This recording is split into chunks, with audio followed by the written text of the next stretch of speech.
नमस्कार। मैं डॉक्टर संदीप बारटक्के। मैं हेमेटोलॉजिस्ट हूँ Ankura mother and child hospital Pune में। आज हम बात करेंगे हीमोग्लोबिन प्रेगनेंसी में हम कैसे मेंटेन करें या कैसे उसे बढ़ाएं।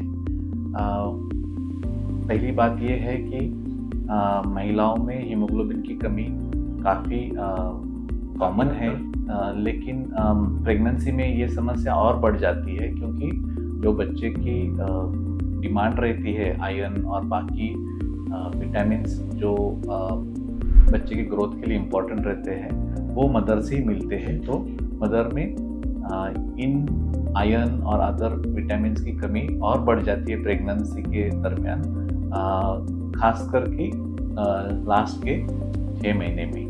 और दूसरी बात रहती है कि जैसे प्रेगनेंसी बढ़ती है वैसे ब्लड का वॉल्यूम भी बढ़ता है और इसकी वजह से भी थोड़ा सा हीमोग्लोबिन कम होता है। तो ये बहुत ज़रूरी है कि जैसे रेगुलर हम हीमोग्लोबिन या ब्लड टेस्ट जांच करें और हीमोग्लोबिन अगर कम है तो उसे ट्रीटमेंट ले और हम क्या कर सकते हैं कि जिससे हम हीमोग्लोबिन बढ़ा सकते हैं। तो सबसे इम्पोर्टेंट जो कारण है वो आयरन की कमी है। तो आयरन हमें डाइट में बढ़ाना है। तो कौन से ऐसे चीज़ें हैं जिसमें हमें ज़्यादा आयरन मिल सकता है।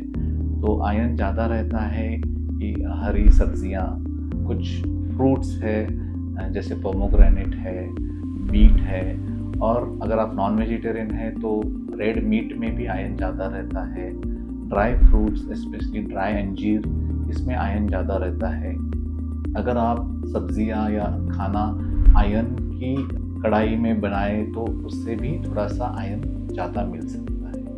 तो ये सब हम कर सकते हैं, लेकिन इसके बावजूद कभी कभी आयरन की कमी हो सकती है। तो तभी हमें खून की जांच करना ज़रूरी है। अच्छे डॉक्टर से सलाह लेके हमें आयरन के सप्लीमेंट्स लेने पड़ते हैं। और एक चीज़ इम्पॉर्टेंट है, जो हम आयरन की टैबलेट लेते हैं वो खाने के तुरंत बाद नहीं लेनी चाहिए।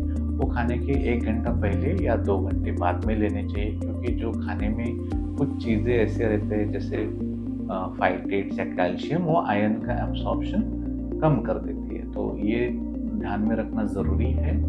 और कभी कभी बहुत सीवियर केसेस में हमें इंजेक्शन की भी ज़रूरत होती है, लेकिन ये प्रॉपर जांच करने के बाद और डॉक्टरों के सलाह के बाद ही करना चाहिए।